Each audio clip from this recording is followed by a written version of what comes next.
आज हम बात करने वाले हैं एक ऐसे स्मारक की जिसे देखकर हर भारतीय का सीना गर्व से चौड़ा हो जाता है, लेकिन जिसकी असली कहानी बहुत कम लोग जानते हैं। यह है दिल्ली का India gate.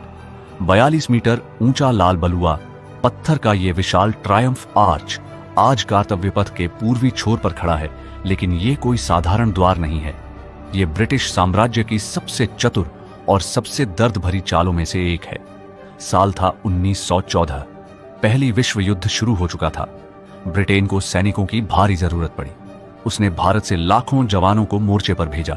France, Flanders, Mesopotamia, फारस, पूर्वी अफ्रीका, गैलीपोली, हर जगह भारतीय सिपाही लड़ रहे थे। तीसरे एंग्लो अफगान युद्ध में भी कुल मिलाकर करीब 13,30,000 भारतीय सैनिक युद्ध में गए। इनमें से लगभग 74,187 शहीद हो गए। उनके नाम आज भी गेट पर खुदे हैं। 13,313 नाम, जिनमें ज्यादातर भारतीय सिपाहियों के।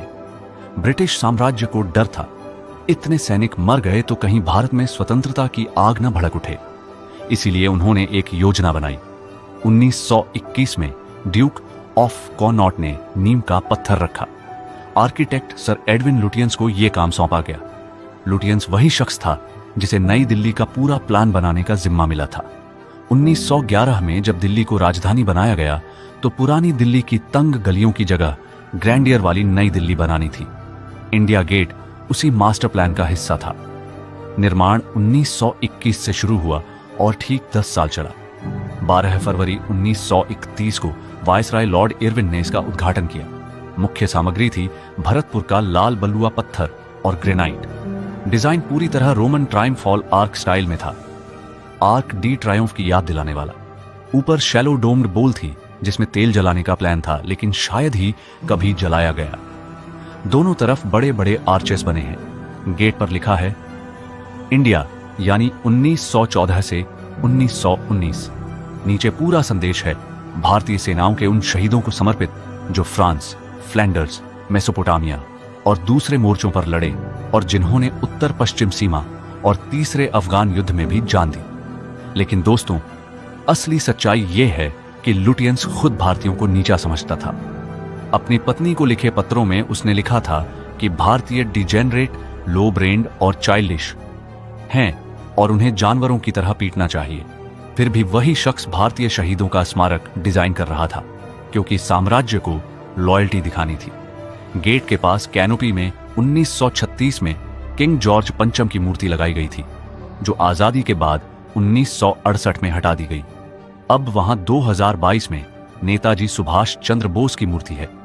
1971 की बांग्लादेश मुक्ति युद्ध के बाद 1972 में अमर जवान ज्योति जलाई गई। 2022 में इसे नेशनल वॉर मेमोरियल में मर्ज कर दिया गया।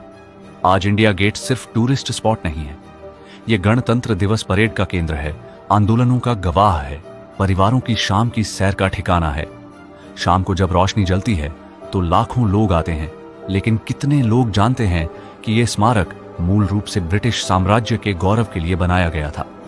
निर्माण में हजारों अज्ञात भारतीय मजदूर लगे थे। वे कारीगर, वे मजदूर जिनके नाम इतिहास में नहीं लिखे गए, लेकिन बिना उनके ये मॉन्यूमेंट खड़ा नहीं होता।